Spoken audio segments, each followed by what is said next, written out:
Rioting breaks out in Buenos Aires as the revolt led by army men against the Castillo government takes an ugly turn.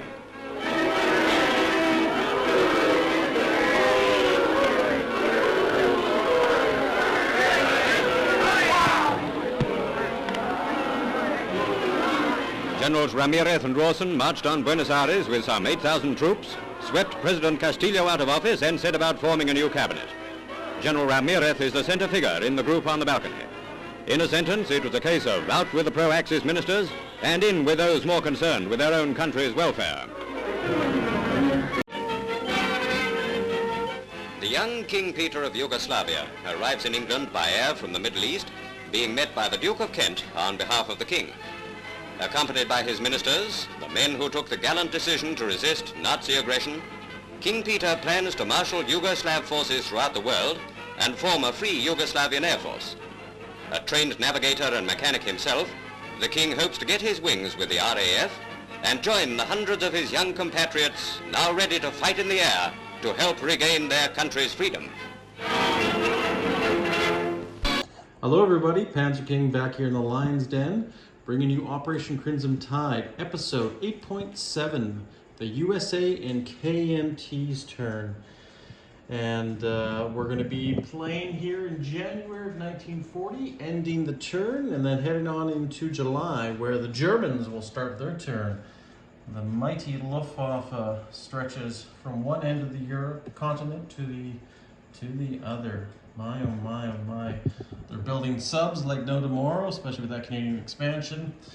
But yeah, we'll have to see what General Hand Grenade has in store for the Russians, or the British, or the Free French, or even the Americans. Anyways, let's just see what we're going to do this turn. So, this turn we are going to lend-lease a anti-aircraft gun to the KMT. We are going to lend-lease a British Spitfire to the north of England, northern England there. And we're going to lend-lease a Marine to the Free French in northern Algiers.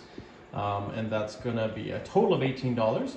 And then further up here, we're going to spend $6 to complete our medium factory in San Diego, or I guess in southwestern United States, to a major factory, giving us a total of 6 factories this turn. And we're going to, of course, save $1 after that, out of the 25 bucks that we collect.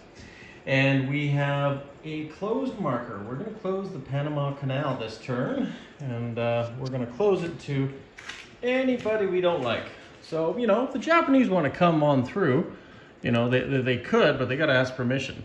But of course, you know, I probably won't let them, just because the Japanese are not being very nice to the Chinese over here, which is my allies. So anyways, guys, so that's what we're going to be doing this turn. So we have all the dice right there, and those are the numerical numbers we need for everything we're rolling. We could complete heavy bombers this turn, so we'll see if that happens, and we'll go from there. But yeah, just let the dog out, because you know beagles are needy. And let's roll for this. Let's just back up a bit and see what we got for technology this turn. All right. Ooh. Looks like we got 3 out of 5. That's not too bad. We have wartime economy. Actually, let's just move the chip. We have jet fighters. And we have improved construction. Okay, let's just move this up here. Jet fighters. Improved construction goes to our first stage. Finally, thank God. And what else do we get? Wartime economy. And that'll go here. All right, finally starting to move some slow progress. Getting there. But hopefully, yeah, now with the 6th factory on the board, we'll be able to do something with that. But time will only tell. So we're not be doing any combat movements this turn, everybody. Basically, we can't do a whole lot until we get to that $35 income. So we do have a chance. I think if we roll an 11 or 12, we'll get to that point where we can start doing that next turn. But odds are that's probably not going to happen. We're going to roll that dice at the end of this turn. But as far as everything else goes in the United States, really, we're not going to worry about it too much. So why don't we just do our Lend-Leases here and get them out of the way since we're here. Well, yeah, we'll do the British Lend-Lease. So this fighter is leaving here in New York, making its way all the way across over here into Liverpool.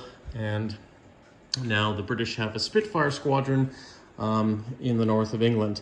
This Marine, same thing, leaving New York, going over here, and landing here in northern Algiers.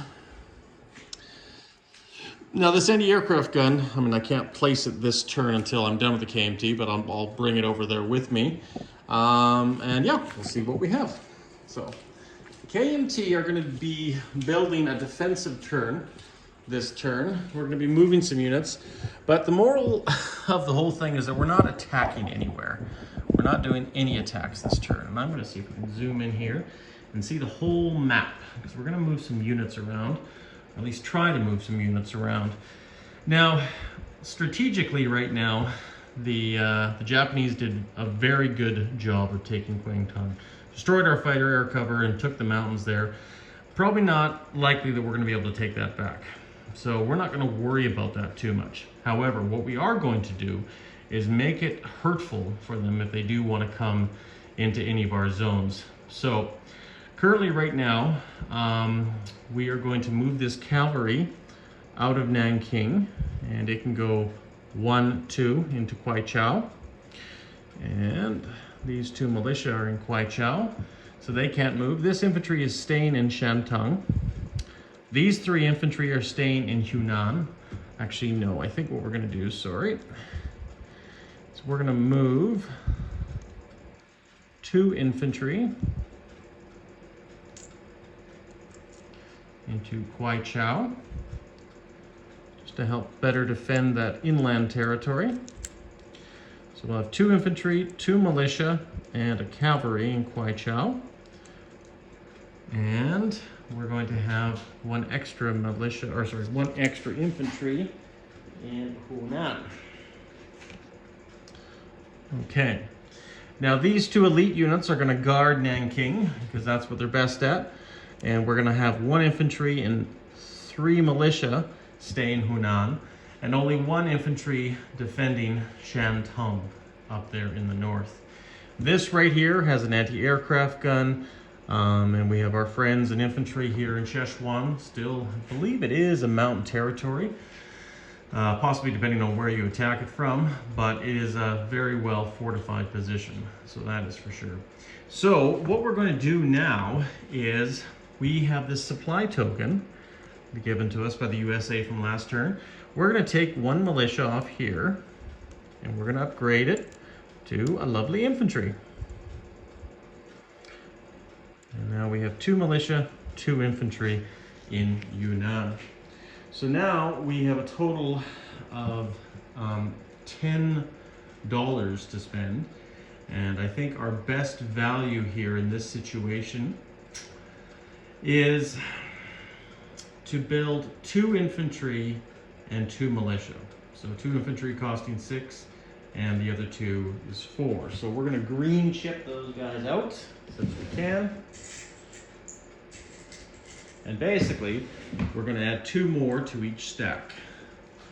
And this is our units for this turn. And we're going to put 2 more here. So now Yunnan will have a total of 4 infantry and 4 militia. And the anti-aircraft gun will also be going here into Yunnan. Now he could try to attack, definitely he can, but I don't think he's going to, and I'll tell you why. First of all, in the north he can't get there unless he gets through Szechuan, but he needs to bring his planes in there, and he definitely could if he wanted to, and try to clobber our troops but he will have to suffer the anti-aircraft gun defense. So that consequently is going to be a tough nut to crack. And Szechuan is also a very important one to hold as well right now. So I think that's it, guys. I think that's going to be for the KMT. Just a defensive measure here. I mean, right now, China's still fairly strong. We still have a very fortified net, but unfortunately, we're going to be collecting $8 this turn. Again, I believe. 2, 2, 3, 4, 6, 7, 8. Yes, and then we have the opium trade, which is worth $1, and the Burma Road, which is worth another. So we'll be collecting another $10 this turn. So I won't even bother changing my stack here. But that basically concludes the turn, and I'm going to leave it to the Japanese player to decide where and what he wants to do to try to attack. No matter where he goes, hopefully we can take some units off of him. If he goes after Yunnan, that's, you know, a very good move if he wants to risk it, but he might lose some planes out of there. And if he goes in there and with those anti-aircraft loses 2 or 3 planes, yeah, that's obviously not going to be very good at all, right? So if he lost 2 planes, $20 worth of units off, that's a victory, and he could take Yunnan any day of the week. So I dare you, Rain Carcass, to come in and attack, and I'm sure he might just do that, and he probably will defeat me single-handedly. But I think right now, logically, now these units, these areas are weaker, and he has more strength. So logically, he probably will try to gobble up 3 more territories next turn, and then start pushing inland and have some control over some of these areas. But like I say, time will tell, and we'll see what happens. The only attack that I probably could have done was move my forces here into this territory up here called Hope, but unfortunately, I will be spreading my forces very thin, and right now I kind of want to give it a very strong defense and make it really hard for him to take any territory. So hopefully we'll see what happens, and we'll go from there. But enough of that, guys. KMT turn is done. The American turn is done. We've placed our units. We just got to upgrade our factory over here, which we might as well do right now and show it to you guys. And we got a lovely major factory here. I'm going to go down to southwestern United States, upgrade that factory. Now we have 2 major factories on the west coast. And I believe that is everything. I feel I might be missing something here or there, but really there's not much I can really do at this point, unless we get a lucky number here. So let's see what we will get. Big number, double digits is always nice. 10, that's not bad. Not bad at all, considering I believe Wingemute, my ally, just got 10 for his wartime economy, so that is pretty good. Now that of course just leaves us shy, I believe, 1, because we got to add to our income, so 24 to 34, but still it's not a bad roll. 1 more away, we can start doing some stuff. So definitely next turn, one way or another, we will be able to, and the Axis might take that into consideration. So we'll see what happens. But this time we get to collect $34 plus the Mexican buck, which will give us a total of 35, if I can do my math. So we also saved $1, so we should have $36 next turn. And that is it, guys. That is the American turn in a nutshell. And we will see what happens with General Hand Grenade's turn for 9.1 going into July of 1940. And I'm excited to see this. This is going to be so much fun, guys. Take care, stay classy, and we'll see you soon.